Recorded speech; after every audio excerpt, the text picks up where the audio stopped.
On to Into the Woods. Okay. We're into the woods.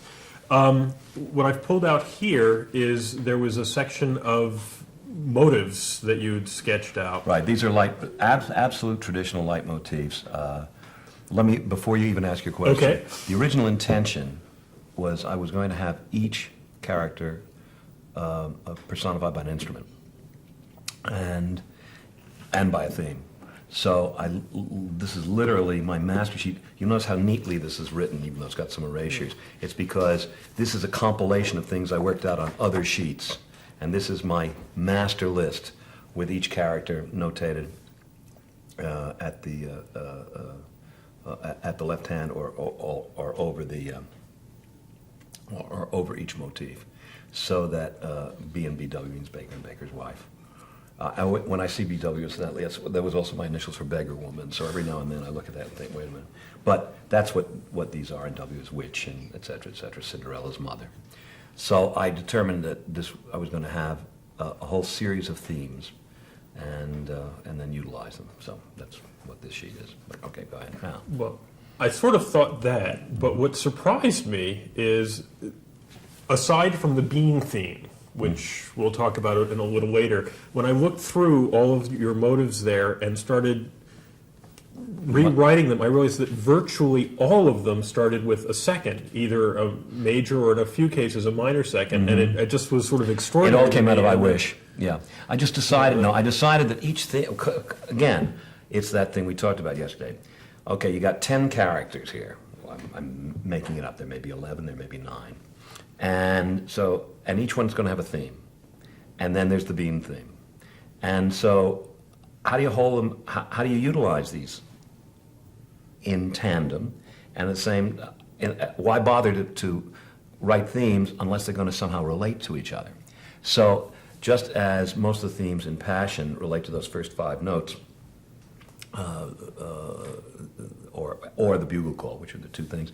In this case, again, it seemed to me that if I could relate the themes by beginning them each with that same motif that they would have, that it makes it easier to write if you have a character come on and a theme that you've heard starts and then it goes into another direction. It holds it together. So if Cinderella goes da-dum and the next character goes da-dum-ba-dum and the next character goes da-da-da-da-dum, that you can then interweave them so much more easily, and as opposed to having to change the opening interval, because the opening of a theme is like the opening of a show. It's the identifying moment, is how the notes start, Shostakovich's Fifth Symphony, that, the octave leap in the slow movement says everything, and then everything comes out of that. So rather than restricting you, it opens you up in a way. Yeah. Well, it also makes it easier. It gives you a bank to draw on when you get stuck. Do you remember why a second? Why not a fourth? Why not a fifth? How would you say I wish? I wish. Oh, that's the Jewish version. Yes, and for the Jewish Cinderella, it would actually be a minor second. I wish. But no, it actually go down. I wish. No, but it is about inflection. And I mean, if you want to get pretentious about it, I suppose I picked a second because she's a repressed girl. She's too repressed to sing a third or a fourth or a fifth. That's one way to look at it, isn't it? I wish. Cinderella would never raise her voice. She would never go, I wish. That's raising. But in a way, then, Cinderella's the key character, not the baker. Begins and ends. No, it's no. Everybody in the show has a wish. Wishing is the key character. Of course, the baker's the key character. No, but wishing is the key character. James didn't want me to end with I wish. James wanted to end with Children Are Listen and have me build it up into a large kind of symphonic ode, vocal ode. And I thought that was too sentimental, and I said, it seems to me this is a show about wishing, because I think, whether it's wishing for a child or wishing for freedom or wishing for the world to be better. And so that's why. But at any rate, it was my choice to have this inflection, a step up. And once you do that, it dictates a lot. And I found the most useful motive, although it's used mostly in accompaniment, to be the one that Jack's mother sings, da-dum, ba-dum, ba-dum, ba-dum, ba-dum, ba-dum, ba-dum, ba-dum, ba-dum, ba-dum, which relates, of course, to the title tune. Da-da-da-dum, da-dum, da-dum, da-dum, da-dum, da-dum. They're all, they all have little echoes of each other. This turned out to be a very valuable decision because Lapine really wanted many of the songs not to end, but to drift into dialogue. And so to prevent a truly a frustrated feeling of coitus interruptus, when you hear something that you've heard before, there's a certain satisfaction, even if it doesn't end. And at least that was the rationale I had. So that's why so many of them. But it sounds like it was a rationale, not from the beginning, but... Well, it was no, it wasn't. But that's what I mean. This was a valuable choice because when it turned out that he wanted to truncate numbers and to keep them fragmentary, the fact that they all were related meant that you weren't listening to a new tune truncated. You were listening to a variation of an old tune truncated, and that made it less unpalatable. Speaking of the Bean theme, one of your quotes, the story is in a sense about the Bean theme. It was from one of the and you talk about that the story was, to some degree, how the Bean theme evolves through the course of the show, and that in No One Is Alone, the Bean theme finally becomes calm. Again, this is for the MTI thing. You see, talking about just the seconds, that's not going to be of much help to somebody doing the show. But to indicate to people, look below the surface and see how this theme is twined into the show throughout, and how it's reflected in so many ways, will help not only the musical director, but the director, I hope, and maybe even the actors, to understand the process of composition of the show. So that what I said is an exaggeration, although not entirely untrue, because the Bean theme is the most prominent theme, except for the title theme, and which evolves out of these others. And it is, in fact, utilized as a theme in different disguises. These things that we were just talking about are all variations of one idea. But the Bean theme remains the Bean theme, whether it's inversion or not, or whether it's augmentation or not. It remains the Bean theme, whether it's used in the accompaniment or in a melody or as a piece of underscoring. It's always jump, bum, bum, bum, bum, you know. And to point that out, now, obviously, anybody who is in any way sophisticated musically is going to understand this and hear it. But the MTI thing is for people who are not musically sophisticated. And once they understand that, their eyes open, they say, oh, and they start to become aware that everything is related. And just that awareness will affect how they approach the show, even if they don't utilize it in any way. I mean, how are you going to utilize that knowledge if you're an actor or whatever? But to know it is very important. And they then know that things are not arbitrary in the show.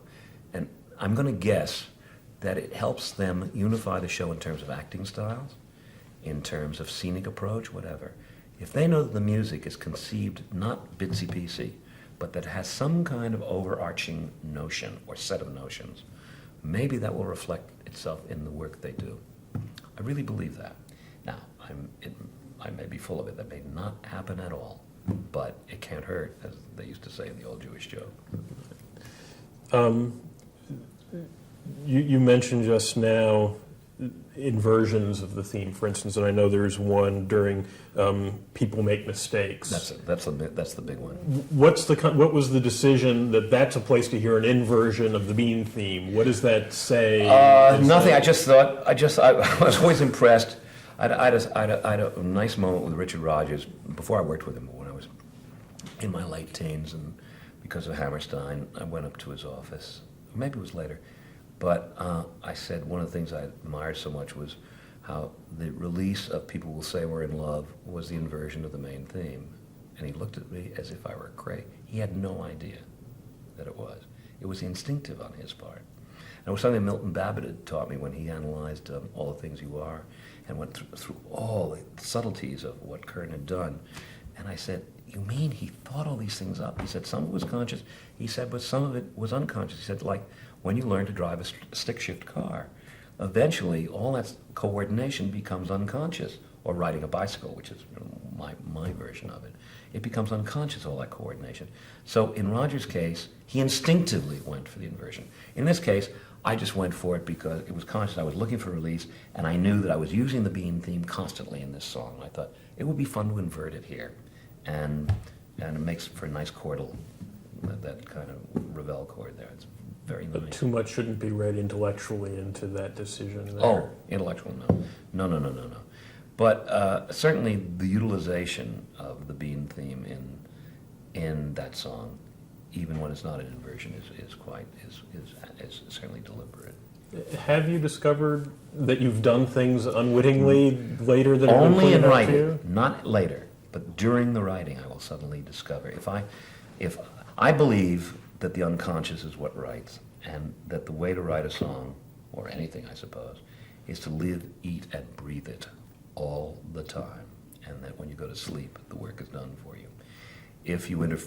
For me, if I interrupt it too much with social life, with distraction, with other work, that's why I work on one thing at a time, it dissipates and I have to get back into it. But I believe if you inundate yourself with what you're working on, the brain starts to put all these things together. So I find it not just a coincidence that the next day I will write a new passage of music and say, hey, that's the same relationship harmonically that the first section has. Isn't that interesting? It's because of what's going on back here unconsciously. Now, sometimes it's a conscious decision, but often it's unconscious. And I have these little moments of delight where I realize that I'm still holding the piece together, that something is not irrelevant, that the idea did not, whatever musical idea came, was not by chance. The fact that I took the melody from E to C instead of C to E, it's an inversion of something in the first section, and I didn't even know what I was doing, but the mind is doing that sort of stuff.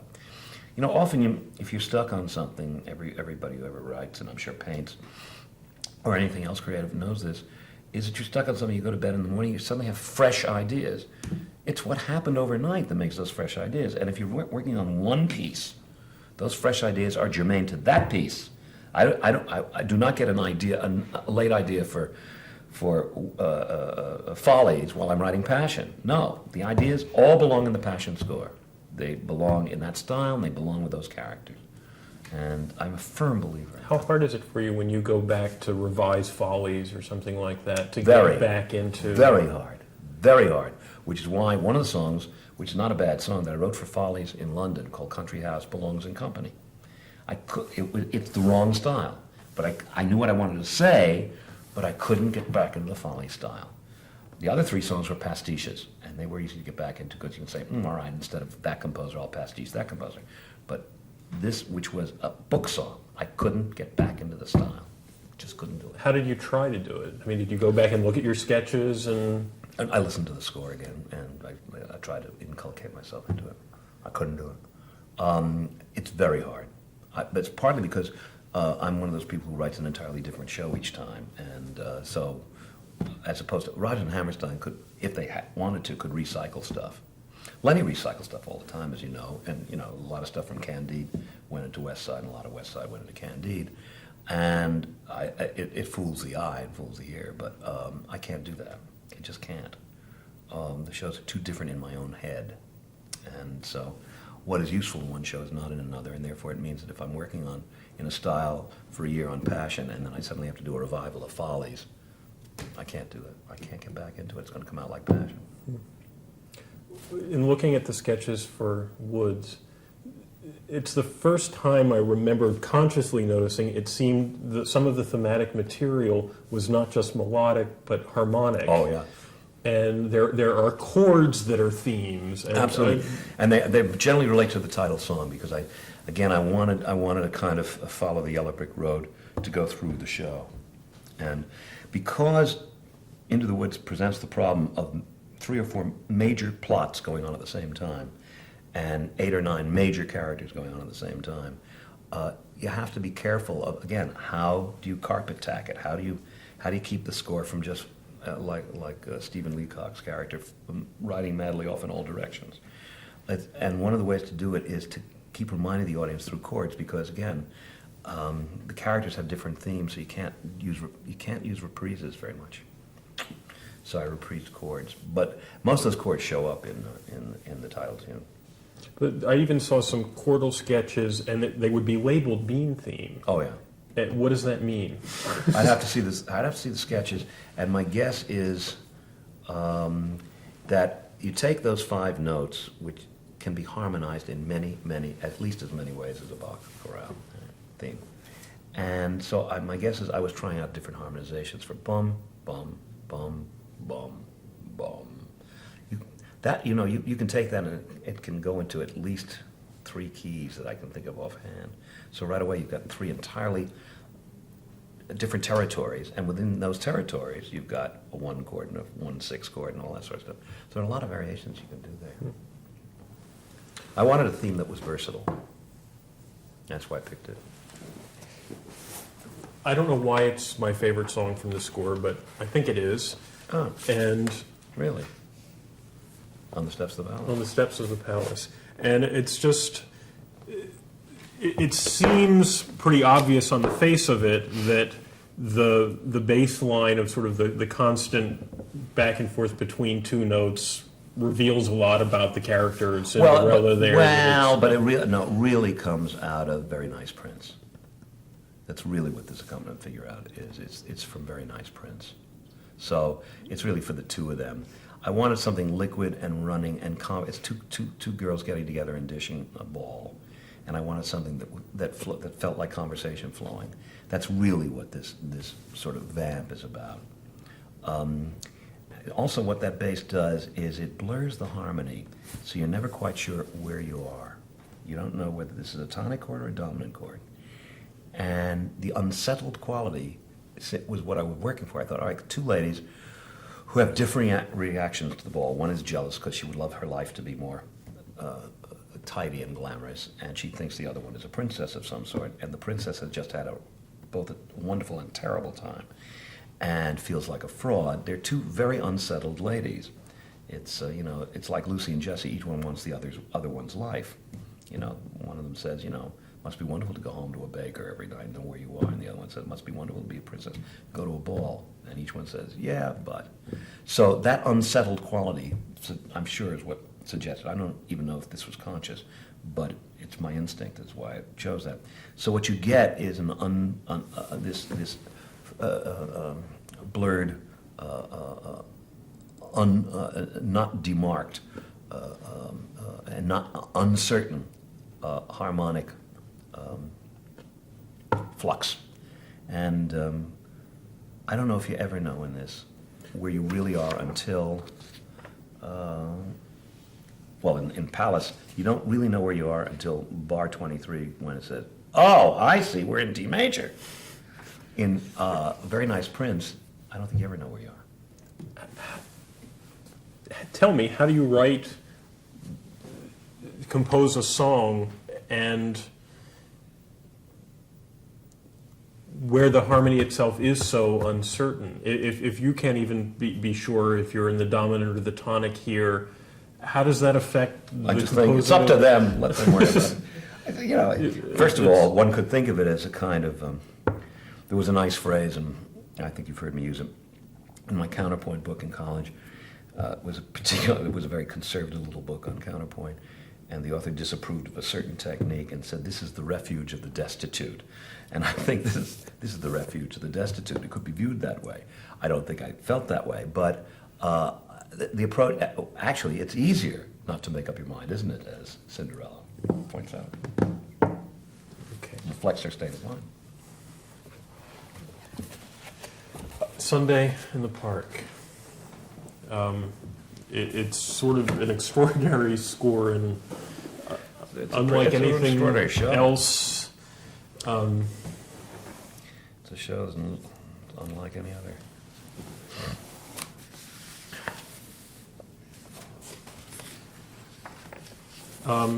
Wanted to start with, it's called George Painting. It's actually Color and Light Part 1 here. And you have this little note at the top there. Pointillism in the... Is in the instrumentation and accompaniment. My original intention, I think you've heard me say this before, but I'll say it again. I had originally a schematic idea. I have a very I'm German by ancestry, and I have a Germanic neatness sense, and I make lists. And so, just as assigning a different instrument to each character and Into the Woods had occurred to me, which I jettisoned fairly quickly. In the same way, I thought, isn't it interesting that Surat had on his palette 11 colors and white. And I thought, 11 and 1 make 12. And how many notes are there in the scale? 12. And I thought, ooh, isn't that interesting? So I thought I would utilize that in some way, shape, or form. And so I was going to try to, the way he never had, as you may or may not know, he never mixed a color with any color that wasn't next to it on the color wheel. So he would never mix yellow with blue. He would mix yellow with yellow-orange, or he would mix, blue with blue-violet. But he would never mix yellow with blue. When you say mix, If literally, or yeah, dots next to each other? literally. That is to say, if he was to make a dot, he would either use a color augmented or mixed with white or black, or a color mixed with the color next to it. But he would never mix the two colors, because the idea was to let the eye mix the colors. If the painter mixes the colors, then the eye doesn't get a chance to, does it? If you take yellow and red and make your own orange out of it, because it's not going to be the same, whatever, it's not going to be the same thing as letting the eye, if you put a yellow dot next to a red dot, then the eye mixes it. But if you put, well, you understand what I'm saying. Mm-hmm. Okay, so I thought, wouldn't it be nice? And then I realized we'd make all the score minor seconds. So I thought, this is not a good thing, because I would never be able to mix C with E. I'd have to mix C with D flat, or C with B. So I realized this was a dead end fairly soon, so I didn't do it. But this is clearly early on, and this is the first painting song from George. So then I thought what I would do is use pointillism, and that's what this is about, in the rhythm. I looked at the painting, everybody thinks that Seurat painted in dots. He didn't. They're dabs.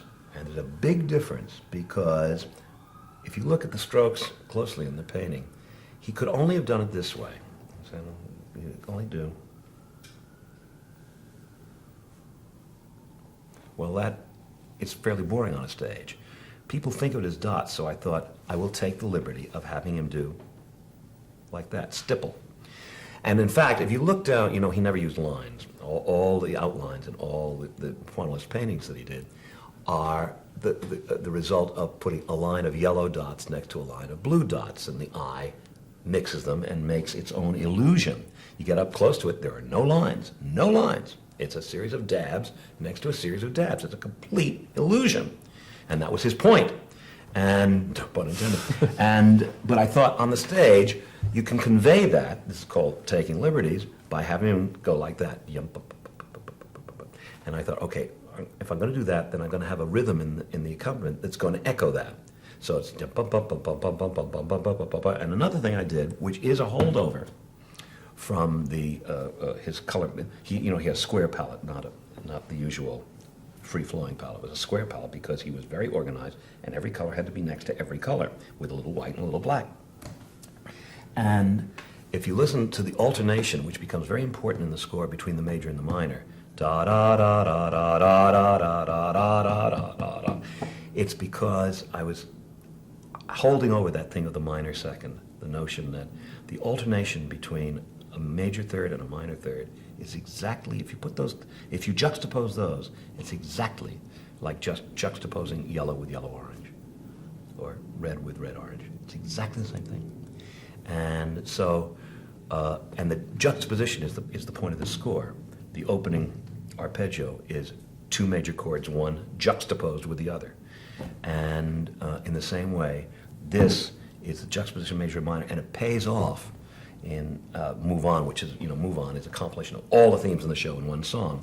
And you hear that, the alternation of major and minor in the accompaniment there. It's an echo of this.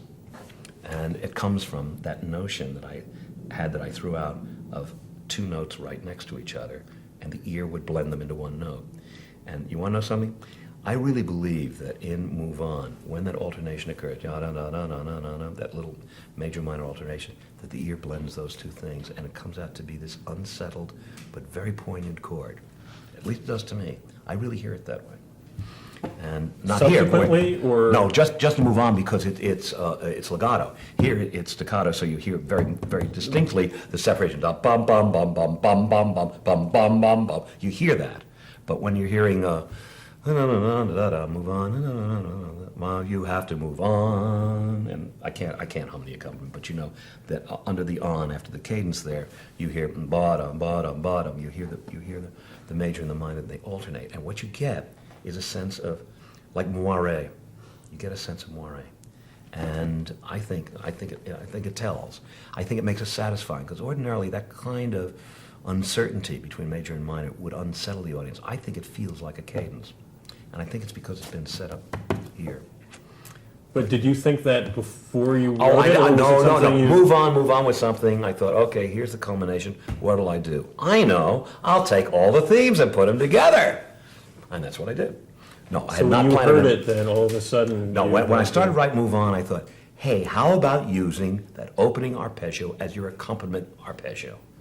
And once the doors flew open, the minute I thought of that, once I knew that da-da-da-da-da-da-da would, that da-da-da-da-dum would become the a whole pillar and all the building blocks of the accompaniment, once I knew that, it started. And I thought, yeah, everything feeds in. All the things, this is what I mean by the unconscious. All these things coming in, all those themes, all those rhythmic themes, the moving thirds that you know that she does with George and his painting in her solo, and it becomes the moving thirds accompaniment of Finishing the Hat, plays into it. Everything. It's because for a year I've been thinking I've been in this one country. I spoke this one language, and when it came time to write Move On, I used my entire vocabulary, and Move On was quite easy to write and completely satisfying to me, and was written just before the first reading. I hadn't quite finished it. Our very first reading, I remember the Schuberts were sitting there, and I thought, oh, I got to play an unfinished song, but I got to let them know that there's going to be this big love song at the end of the show. I still had a couple of songs to write, but I wanted to get the climactic song done. And my memory is that it was not hard to write. Nothing's easy to write, but compared to uphill struggles I've had before, it was not, and it was because all of this. I tell you, if you prepare your table, the meal is easy to cook. I'm embarrassed to say that it wasn't until you were talking a few moments ago about the red, orange.